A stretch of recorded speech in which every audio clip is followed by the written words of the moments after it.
Playlist इनसे मिलिए मैं ब्रिगेडियर BK पौनवा के साथ बातचीत करते हुए मेरा अगला सवाल उनसे ये है, मैं जानना चाहता हूँ कि एक स्टेज पर छत्तीसगढ़ गवर्नमेंट ने आपको अप्रोच किया और आपसे एक counter insurgency and jungle warfare school बनाने के लिए कहा, जो कि कांके में बनाया गया।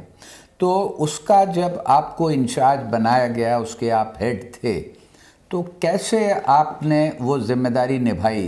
क्या आपकी प्लानिंग थी, क्या आपकी रूपरेखा थी? और ये भी उसमें बताइएगा कि आपने वहाँ पर 18 फायरिंग रेंजेस बनाई, तो उसकी क्या ज़रूरत थी? एक सेना के ब्रिगेडियर का और एक मिशन ओरिएंटेड टास्क जब मिलता है, बहुत कम मौके आते हैं। जब अभिमन्यु को बुलाओ कहते हैं, वो जोड़ निकाल सकता है। तो उस वक्त CIJW स्कूल की चर्चाएं हिंदुस्तान तो क्या पूरे दुनिया में फैल गई थी कि वहाँ पर है अभिमन्यु का गुण उधर है। अगर आतंकवाद की लड़ाई या इंसर्जेंसी की लड़ाई की तैयारी करना है, वो फैक्ट्री वहाँ पर है। तो वो फैक्ट्री का उस समय मैं वहाँ पे था कमांडेंट, और मेरा सेवानिवृत्त हो रहा था 31 मार्च 2005 को। पहले से खबर आने लगी कि आपको वो कांकेर के इलाके में छत्तीसगढ़ ने बुलाया है। मैं गया, पहले रकी वकी जैसे हम आर्मी के होता है, पहले गए दंतेश्वरी माता के टेंपल में ले गए मुझे, वहाँ पूजा करी और मैंने कहा माता जी आशीर्वाद दो कि जो भी मिशन मुझे मिले मैं उसको पूरा मिशन कंप्लीट करके जाऊँ। और फिर सरकार को बोला। अब सरकार की पूरी नज़रें हमारे पर थी, क्योंकि बहुत भयानक ये फैल रही थी लेफ्ट विंग एक्सट्रीमिज़म, नक्सली। 231 डिस्ट्रिक्ट पूरे हिंदुस्तान में उनके ऊपर इन्फ्लुएंस था, तमाम लोग मारे जा रहे थे। तो उन्होंने कहा जंगल वॉरफेयर कॉलेज बनाना है, और कांकेर जगह हमने चुनी कि एयरपोर्ट नज़दीक होना चाहिए और एडमिनिस्ट्रेशन होना चाहिए, छोटा शहर होना चाहिए ताकि हमारी ज़रूरतों के लिए। और जंगल वॉरफेयर कॉलेज जंगल में पूरा, मैंने कहा हूबहू मैदान जंग बनेगा। इसमें हर एक किस्म की जो परिस्थिति पैदा होगी जंगल वॉरफेयर में, हमको मालूम था, वही कर रहे थे पिछले 2 साल से।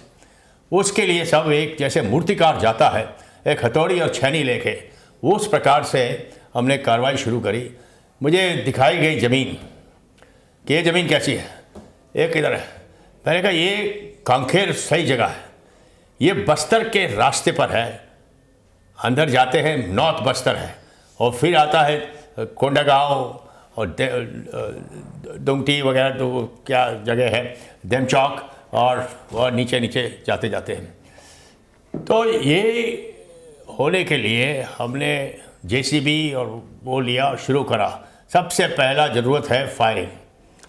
हर परिस्थिति जो पैदा होगी, राइट शोल्डर, लेफ्ट शोल्डर, नीचे, पहाड़ी से नीचे उतरते वक्त, ऊपर जाते वक्त, पीछे से फायर, राइट शोल्डर से फायर, नीचे बैठ के, सब तरीके जो जो परिस्थिति होना है उसके लिए ये इनको नाम रिफ्लेक्स शूटिंग रेंजेस बनाया। हमने कहा ये रेंजेस राइफल क्लासिफिकेशन कंपटीशन के लिए नहीं है, ये रेंजेस वो उधर बैठा हुआ है तो कैसे उसके ऊपर फायर करना, या उसने फायर किया तो कैसे जवाबी कार्रवाई करनी, ऐसे रेंजेस बनाए। और जैसे आदमी जैसे चलता जाता है, जैसे ये पहाड़ी ऊपर करी, ये गए, वो टारगेट दिखा, तो रिफ्लेक्स शूटिंग, ये किस्म के 18 फायरिंग रेंजेस बनाए।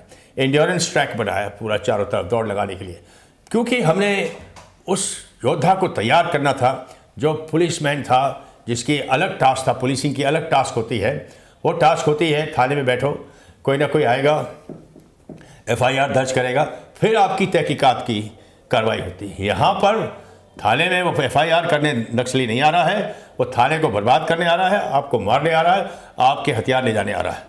तो आपको 20 किलोमीटर चारों तरफ आपकी ऐसी इन्फ्लुएंस होना चाहिए, खबर होना चाहिए कि बता दें कि कोई ना कोई, और वो सब सीखा। और आज देखिए, कल कितने हफ्ते पहले 29 नक्सलियों को मार गिराया, और जो प्रशिक्षण जंगल वॉरफेयर में इनको मिला है वही हमारे लोग हैं, वही जो IG साहब हैं वो है, सब हमारे यहाँ प्रशिक्षण लेके गए, सब आपके यहाँ ट्रेन हो चुके पूरे हैं। उनका तजुर्बा बढ़ गया है सब चीज़, उनको मालूम है मल्टी डायरेक्शनल कैसे घेरा लगा के एक दुश्मन को बर्बाद करना है। और ये 29 के 29 मारे गए, पूरे नक्सली मारे गए। तो इसमें 18 फायरिंग रेंजेस बनाए और एंड्योरेंस ट्रैक बनाया और तो हर तरह से के लिए तैयार करने के लिए बना दिया गया। शुक्रिया, ये बहुत जानकारी से भरा है और बातचीत हमारी जारी रहेगी, देखते रहिए।